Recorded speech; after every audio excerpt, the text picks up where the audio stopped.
Hello, race fans. Tom Harris joining you on this edition of Post Time at Portland Meadows, and I am joined today by our official starter, Harold Kent, here at Portland Meadows. Harold, welcome to the show. Thanks for inviting me. Oh, it's a pleasure. You know, we got a lot to talk about. You know, people think the role of starter. There's a lot of things that go into that. Before we get into all of that, you, a former race rider, very well known here in the Pacific Northwest, primarily a quarter horse rider, but you rode here at Portland Meadows. Sundowns, I recall seeing you ride, and also LeBois Park, probably some of the other locations around. The littler tracks. Some of the smaller meets, and those are always fun, though, aren't they? Yes, they are. Yeah, the bush meets, the fair meets, and I've noticed that the purses have gone up substantially on the fair circuit here as of late. They've probably tripled from when I was riding. Isn't that incredible? It's good. That is good. It's a good deal. That is very good. And so you rode some big races up here in the Northwest. Tell us a few that you won. I win a couple stakes here. One that stands out is Judge Cash. Was an awesome horse. And then Now the King, I win the Evergreen on him years ago. And I think I rode him 9 times and won 8. Wow, that's a fantastic. He was a fantastic horse. Oh man, 8 out of 9. You got to love that. Yeah. Yeah, that's we were talking before we came on about it seems like a long time ago, but really it wasn't. It's 20 years goes in a blink of the eye, I guess. So now your role today, you are the starter here at Portland Meadows. You've been the starter here for how many seasons? This is my 6th season here. 6th year. I knew you were here when I got here, and there's a lot that goes into that. Not only race day in the evening or the afternoon, but in the mornings as well. You're dealing with schooling these horses, the babies, the older mature horses that sometimes for whatever reason just have issues with the starting gate, and they have to become gate approved. But let's talk about a few of the techniques on race day. You pulled one of the tricks out of the bag that I haven't seen in a while, and I'm glad you did it because I think it's very effective, and I think some of the old school astute players and horsemen out there will agree that on occasion using a blindfold is not a bad thing. It's a good thing. You put it on and make a couple circles and they don't really know where they're at, and knock on wood, hopefully they go in, and usually it works. It used to work with us at the birthday parties, remember? Yeah, you go to the birthday parties, they throw the blindfold on, you got to find, I don't know what the name of that game was anyways, but yeah, same concept though. Yeah, and some horses, obviously, it's not going to work on, but there's a good percentage that it will. It will. The bad thing about it, I mean, I'm all for it, but some horses, they can't see nothing, they go to kicking. Yeah. And then that's the hazard, and we don't do that. There's always that. Yes. So when you get them in the gate, let's say you blindfold one. I noticed you did that earlier in the meet. It seemed like it came off without a hitch. And you put them in the gate and you take the blindfold off. Is there that sudden few seconds of awareness that you notice with the horse? How did I get here? I think it depends on the horse. Horse is just like a person. Sure.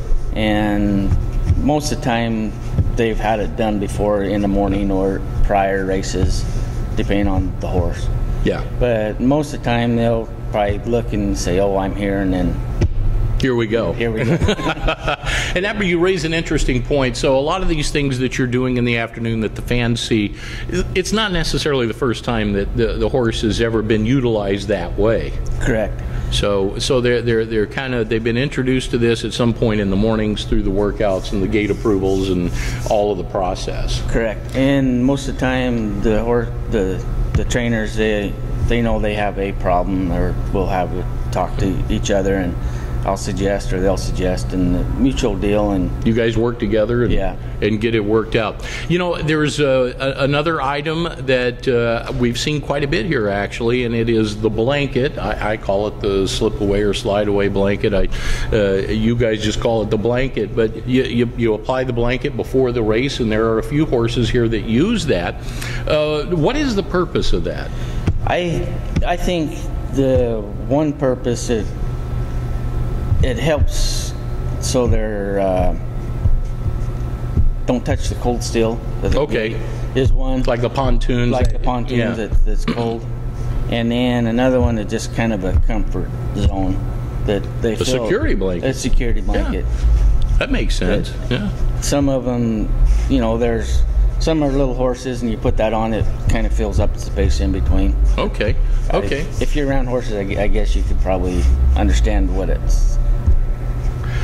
trying to say. Sure. Well, and I've heard that before, that the sensitivity to the gait itself is the large reason why they use this thing, just to you know, let them know that, hey, you know, avoid that shock, like you say, of the steel or whatever, right, of what is that, you know, type of feeling. Correct. So so that's another useful tool. A lot of times we'll see horses that come to the gate, they'll balk on you, they don't want to go in, so I'll see you trot around to the front of the gate, you open the doors, and you're kind of taking a risk there a little bit, aren't you? In a way you are, but my crew is good and I trust them. No, I'm telling you, yourself, okay, you know, standing in front, you know, it's like, you're like, here, come and get me, but they don't seem to do that. Most of them, the horses we do it in the mornings. I mean, there again, I mean, it's 9 out of 10 times it's just not a first time deal in the afternoon. One of the other unique things that I have, honestly, and I've been to a lot of places, have not seen too many places, I think maybe once or twice in my 35 plus years, backing a horse into the gate from the front side. We have a couple here that we do that with, that they look up and they see the starting gate and they just flat refuse. Then if you take them around and back them in, it helps a lot. I mean, you got to have a couple of guys on each side so you know, hit the hole there, but I think it helps a lot. And we mentioned I'll Challenge was one of those horses. Correct. And the other one was? Ain't Telling. Ain't Telling. He's not going to tell me. No. No, that's the name of the horse. Yeah, that's Ain't the name of the Telling. horse. Yeah. We did like that. Who's on first? Yep. We did that a couple times with him. Then he got back to where he's going in. So great. But the other horse, that's I'll Challenge. It's a definite back in. Well, there's a lot that goes into it. Certainly a lot more than meets the eye, even on race day. All of the preliminary work in the mornings and so forth. Last of all, you've got everybody in the gate. Are you communicating with the headers to say, hey, are we all set, ready to go? I mean, you know what to look for. You've been on both sides of that. Correct.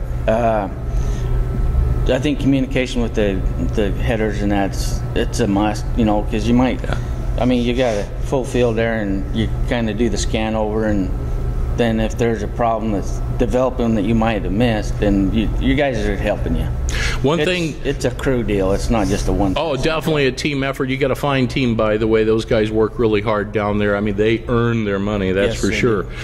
You know, one thing I got to tell you is I appreciate the fact that you don't hold them in the gate too long. Sometimes you'll see that at various places. I mean, obviously you want the field to be set, but the second that it is, boom, you've let them go. And like I say, I rode for 18 years, and there's places that, you know, your smaller tracks and that where you're in there forever. Yeah, like I would imagine it seems that. I think the least amount of time in the gate, the least margin for error, correct. perhaps. Yeah, yes, absolutely. correct. Well, Harold, thanks so much. Yep. Appreciate the visit with you today. It's always nice to take a stroll down memory lane and talk about the races from days gone by. Harold Kent is our official starter here at Portland Meadows and well-known jockey from days gone by here in the Pacific Northwest. We'll have race action straight ahead.